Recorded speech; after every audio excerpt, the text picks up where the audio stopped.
Hello, everyone, and welcome to the final webinar in the Doctor Interested webinar series.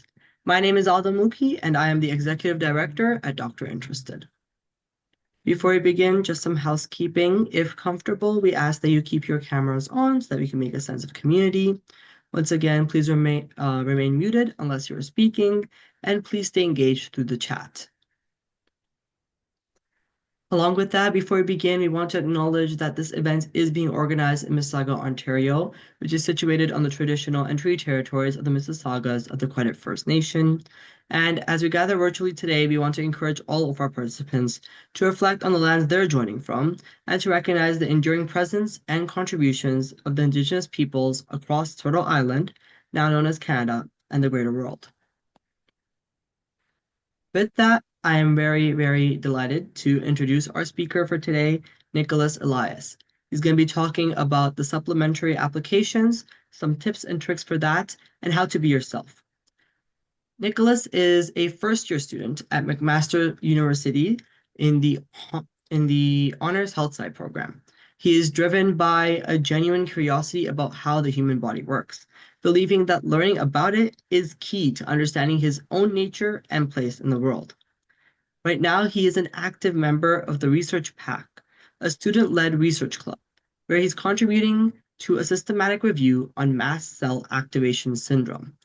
After university, he also aims to attend medical school to continue his journey in research and healthcare work. He's committed to building skills and experiences that are going to aid in future research and healthcare endeavors. Outside of academics, Nicholas enjoys playing piano and being out in nature. You can contact him at his email address here if you have any questions after the webinar or want to talk with him later. With that, I want to hand it over to Nicholas to start us off for today. Yep, thank you. So I'm just going to talk about the health sciences sub app and tips for doing that and what to include, what you should not include, and just how to transition into the university experience so far. Next slide, please. So my experience so far with the program and university is that the program is only 240 people, so the community is really small. You get to meet everybody, form connections, and just you feel like it's a community more than it is just a gathering of people that you don't know. And the professors for health sciences are all really passionate about what they do. My biology professors, they've been teaching for many, many years, and they continue to help students, give us opportunities like TA and just helping us out with the program. And yeah, the classes are non-conventional. So the biology class, instead of having multiple choice tests or short answer tests, they have different ways of doing it. So you may have heard that we have a crossword puzzle, and it's harder than it sounds, but it does take a standard multiple choice test and it changes it into something that makes you think more instead of just having to recognize what the right answer is from the options listed. And we also have the no cats, which are no correct answer tests, which are their play on short answer quizzes, where we're given a situation and we're trying to apply what we learned in the classroom to that situation to come up with a hypothesis and justification for that situation. And so past that, there are a lot of opportunities at McMaster with extracurriculars, clubs, and research. And if you know where to look, you will find something that you will enjoy because of how much there is. And even in the student center, Musk, there's always something going on. So if you'll stumble onto something that you do enjoy. And a lot of change does come very quickly when going to university, but if you know how to manage it, then you'll manage just fine. And yeah, you'll meet a lot of new faces and perspectives from around the world. And what does the program focus on? So, health sciences isn't a program that's catered to pre-med, that's the first thing they told us when we came into the program. They said this program is not a pre-med program, but it does build on the skills that do help in applications and becoming a doctor in the future, because the program focuses on soft skills. It doesn't focus on the academic portion of it where you need to memorize um all the content. It focuses on soft skills like professional communication, understanding, self-reflection, and presentation skills. And it takes that, and that becomes the main focus of a lot of the courses, where the focus shifts from the academic. There are academic classes such as biology where you do have to, there is some extent of memorization, but for the most part they're trying to get you to understand the main themes of the course and to apply that to novel situations, because with other courses they believe that other courses don't have a good representation of how much you understand the coursework if you can't apply it to other situations. And it's self-directed learning, so it's some courses you're not given a syllabus, so you have to just figure out what to do with the group you're in, and that's what makes it hard. So all the groups are doing different things, and that's another focus of the program, is that you're meant to be a lifelong learner. You're meant to do this out of passion and curiosity. And what are admissions looking for in their applications, in the sub apps? They're looking for, again, soft skills, the things that the program wants to build on: the problem identification, problem solving, creativity, authenticity, self awareness, reflection, communication, curiosity, individuality. They're looking for all these things that show that you're a good learner, that because they already know that you are academically good because of your high average to apply to the program, which is 90. And so they're just looking to see if you're a good fit into the program based off of their values. So they're not looking for awards or prestige or just all your extracurriculars. They're trying to see if you would be a good fit based off their values of building skills instead of fine tuning ones that you already mastered. And yeah, and tips for formulating your answer: stay concise and stay on topic. Don't stray too far away from the question. Try to answer the question directly, and don't force extracurriculars for no reason. And because they're not looking for extracurriculars, they're looking for your problem solving skills. They're looking to look at your character and try to understand if you would be a good fit for the program. And if you do have to use extracurriculars, try to keep it short, because that shouldn't be the main focus of the sub app. And communicate your thinking and personal qualities. Um, yeah, they're not focusing on the answer. They're trying to see your thought process to understand how you think. And yeah, don't focus too much on being formal, because again, that's not the focus of the sub app. The focus is to identify what kind of character you would be, see if you would be a good fit for the program. And yeah, take your time, start early, work on it slowly, because things will come to you with time. Like when I started writing the sub app, I a lot of ideas came later on after I started writing. They didn't come right in the beginning. And try to stay authentic, be yourself, even if it is a little cliche. That's one thing they value.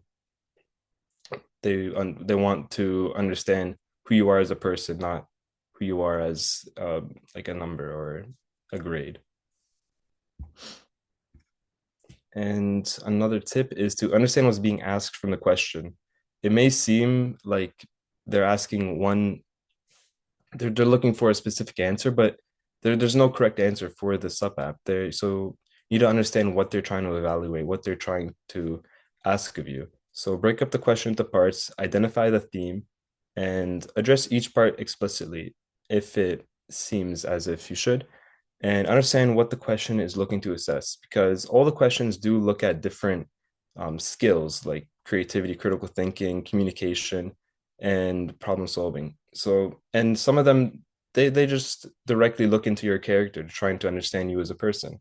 Like, I know last year they had a question talking about non-health sciences interests, and that question, there is no right answer for that. It's a personal question. You have to answer based off of your own experiences.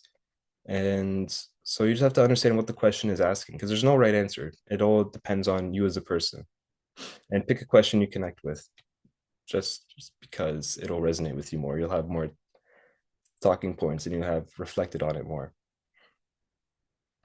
Next slide, please.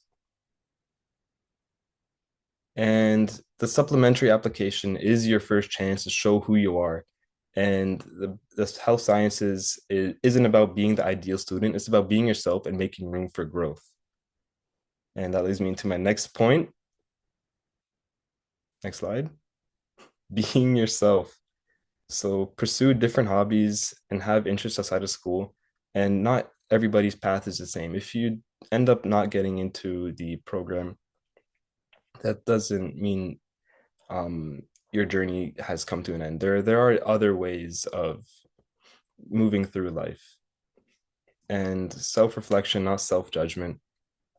Try to understand yourself instead of trying to judge yourself for what you did, because everyone has their own reasons, and if you understand your reasons, it'll help you better understand others. And do what works best for you. And again, just reflect on what values are important to you. Is it integrity, achievement, friendship? Do you value achievement? It'll help you understand what your priorities are in life. And next slide. How is university different from high school? The classes aren't blocked together. So in high school, you go to class from 8 a.m. to 2 p.m. and all the classes are early in the day. You have the rest of the day to work on everything. In university, the classes are separated by a lot of spare time. So for Mondays, for example, I have one class at 12:30, then another class at 7:30. In between those classes, you have to find something to fill it in so that you're not wasting time. It's really easy to waste time in university, but you have to make the best of it. And that's what I like more about university is the freedom you have with your day. And most of the work does come from classes, from outside of classes. The lectures are really short, but the content is wide. Like you have to study a lot outside of class to truly understand all the topics and be ready for the exams. And again, this sort of goes with my first point of you have to know what to do in the spare time is independence and initiative. You have to take initiative for your learning. You have to take the first step to studying something and getting those extracurriculars and few assignments, and they're all weighed heavily. Yes, some classes they only have 3 assignments and they're all worth 33% of your grade. So that's a little bit more stress, but it does make it easier in between when you don't have to, you're not crammed with tens and tens of assignments you have to worry about. And again, there are many choices to choose from, many courses. Um, McMaster, they want you to explore things that do interest you, and they offer something called a personal interest course, where you can take a course without it affecting your GPA. It's given to you on a pass fail basis, and I'm going to be using those next year with music courses as I want to learn more about music theory. I don't want to have it affect my grades in the future. And that's one thing I do really enjoy about McMaster is that option to just explore things outside of your expertise, and it gets rid of the stress of having to perform well, even if it is just out of interest.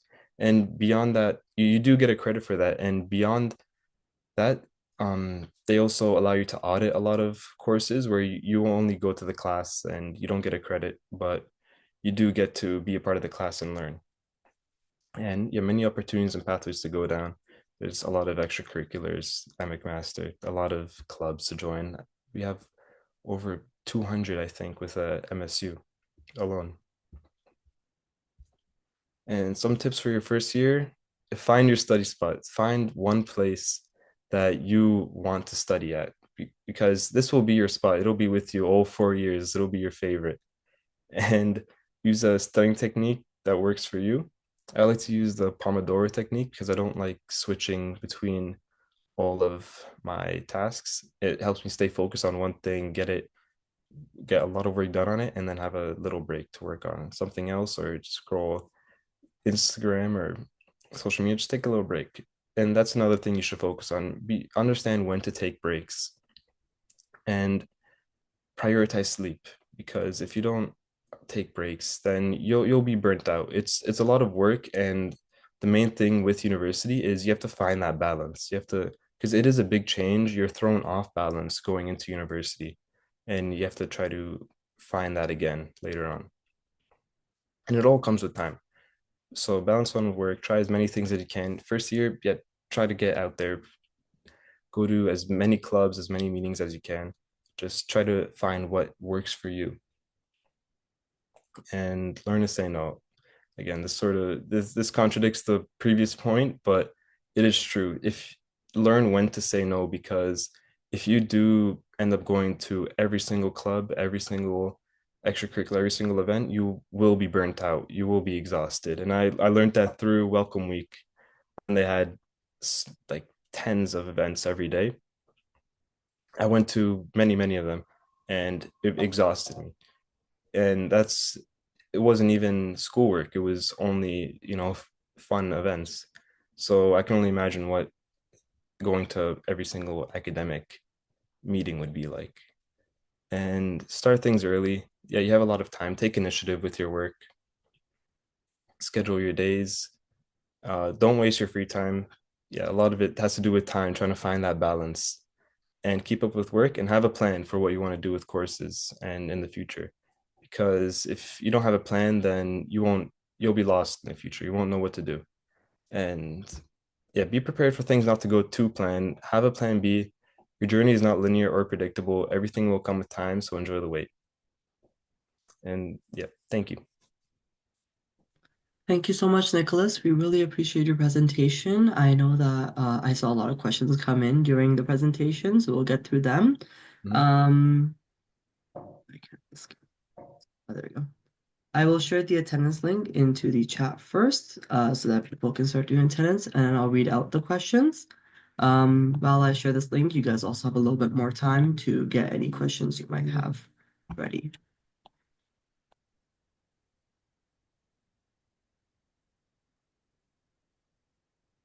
Okay. So the attendance link is in the chat, and I'll read out the questions in order from what I see.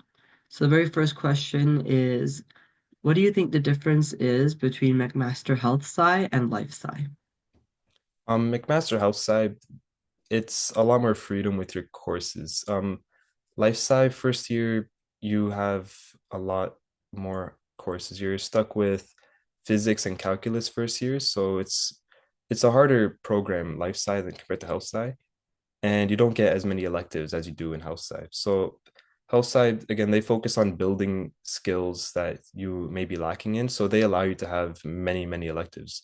I think all 4 years you get over 40 electives, 40 units of electives, so you do have a lot of freedom to choose what you want and without it directly affecting you. Compared to life sci, where you are sort of locked in with a lot of classes, you might not have enough time to pursue other things that you might enjoy. And again, it does get sort of helped because of the how McMaster gives you the personal interest courses and they allow you to audit courses. So you can pursue other things outside of your program that do interest you, but that's not the focus of life sci, I feel. Health sci is more open to that. And yeah, health sci is also they focus a lot on soft skills. Like one of our classes, we're all just thrown in a circle and we have to try to find something to do. We have to give ourselves projects and we have to learn on our own time. And so it's building us that soft skills on research, inquiry, and understanding how to be a lifelong learner outside of the class. Yeah, that is really like that sounds really cool as a program.